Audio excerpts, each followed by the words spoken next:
อาสูเป็นจังใดปีใหม่ฟ้าใหม่หาสิแล้วไปเนาะปีนี้กูบอกเลยปีใหม่2025ปีใหม่ลาว2025สงกรานต์2025นี้อินเทนใดกาบอสูอินเทนนี้อินเทนเคยไทยเปิดตัวโมเมนต์เอาเด้อปกติกระแสก็ดีอยู่แล้วมาปีนี้อะ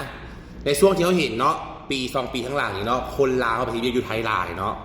และแบบนี้ก็เป็นเรื่องธรรมดาเนาะเขาไปบ้านเพิงเมืองเพลินมันก็ต้องมีแหละไปอย่างก่อไพ่ลาวเคยตันไพ่ลาวเคยไทยไปได้แฟนคนไทยมาผู้โชคดีอันนี้เขาว่าตัวอันนี้เด้อผู้โชคดีได้คนดีหน้าตาดีหาเงินหาคำได้พออยู่พอกินเอาง่ายๆซักความพักไม่ต้องเอาร่ำรวยกระดอหรอกเอาแบบพออยู่พอกินมีเงินมีคำฐานะพาเข้าไปดึงชีวิตเขามาดีขึ้นป้าติโตอีได้บุญหีมีเนาะเอาแฟนคนไทยมาเอาแต่แฟนคนไทยมานี่นะ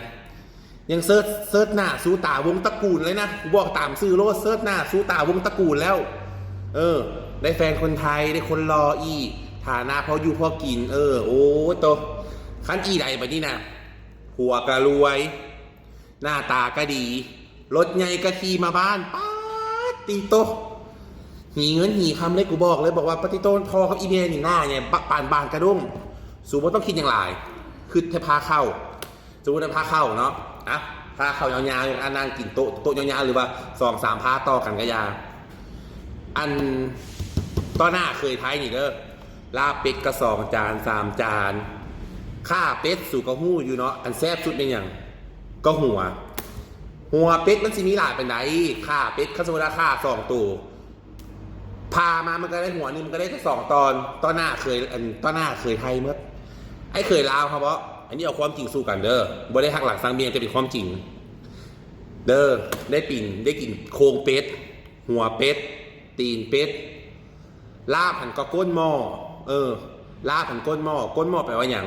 ก้นหม้อแบบมีแต่น้ำลาบกับอันพักอันหอมปุ่นนั่นแหละพอย้อนอย่างเขาต้องเข้าใจได้โดนบ้านอันแขกเมืองมายามเขาต้องให้ได้เต็มทีแต่บัดนี้เป็นของดีของน้ำเข้าป้าติโตอีผู้หญิงนี่มาปุ๊บนี่ก็เขาเป็นผู้หญิงเนาะเอาง่ายๆครับสมมติเขาเป็นผู้หญิงซะ1 ผัวเขารอ2 ผัวเขารวยป้าติโตสิมีอย่างความภาคภูมิใจของผู้หญิงสู10 บ้านซา5 บ้านลือไข่กระซาเมดสมกับปันไต่เนาะสุเนาะไปได้เฮ็ดเวียกเฮ็ดได้เงินคำก็ดีผัวก็รอซะนี่รถไงก็มีขี่เพิ่นได้เห็นบอสูมูคูเคยห่างเคยหายบออึดแต่เมสเซนเจอร์ทักเข่าติ้งซะนี่บออึดแต่คนหูจักสูกูแล้วว่าอยากว่าอยากคือเทนตอนอัน3 ปีก่อน2 ปีก่อนเนาะใส่อันกระเป๋าน้อยเดียวแล้วก็อันนุ่งทรงยีดขาดหัวเข่าแล้วก็เสื้อยืดตัวอันพอยืดไปฮะนะสูตาซ้ายบนเหลียวตาเดียวบ่เบิ่งพี่น้องบ่มีบัดกลับมาคานี้บ่ซันดิปาติโตคันกินเหล้ากินเบียร์เมาเฮงคักพวกผู้ใหญ่ฮะนะลูกค่อยหลานค่อยว่าซั่นเต็มหน้าอีพ่ออีเมนี่บานปานกระด้งสูจานดาวเทียมสีดำตกตะกี้ยังบ่ปานสูนี่แหละเขามาได้ผัวดีมี4 แก่ตัวจะลูกห่วยคนไทยเนาะ